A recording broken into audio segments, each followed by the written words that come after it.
For a machine squat, there are several different options available, and it will depend on what machines are in your gym as well as your physical capacity.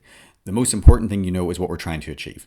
We want you to get the deepest range of motion in a squat possible while having the least amount of necessity for technique, because there's no need to learn how to do a super amazing back squat if we can use a machine for that purpose, right? So this one's called a pendulum squat.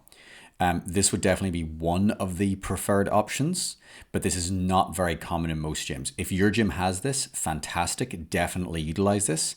You will note that the guy doing this here is going extremely, extremely deep in his range of motion. I want you to go down as deep as you can possibly go.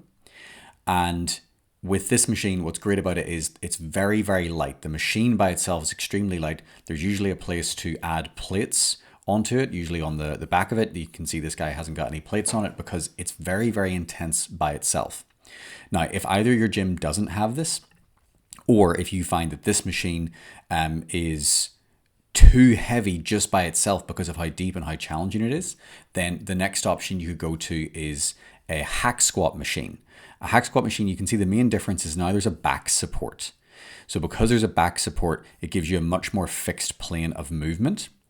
And you can rest your back against that and hold on to these handles. But again, you can see the main focus is very, very deep range of motion, trying to get your butt right down to your heels.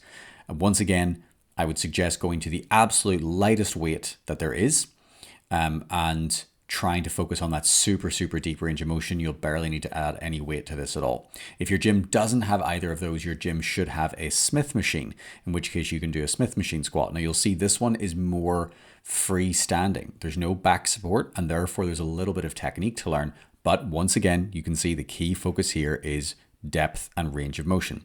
If you're doing the Smith machine, I would highly recommend that you find in your gym some sort of box or plates that you can use to set behind you to sit down onto every time.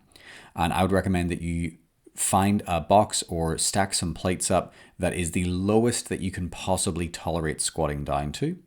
And then gradually over time, try to increase that. So you might start with a box that's, just parallel. So you might only be going to about here.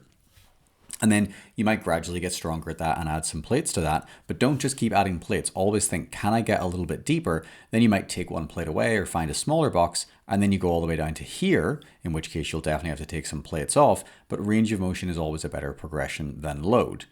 And you can keep getting deeper and deeper in that squat. The key thing that you'll notice in all of these exercises, the heels are firmly planted on the ground. The knees are very, very deep. So you can see here, he's sitting down into it, pushing his knees forwards into that squat and keeping his heels solid on the platform. And the same thing on the hack squat. Keep your heels down, solid on the platform, and get as deep as you possibly can.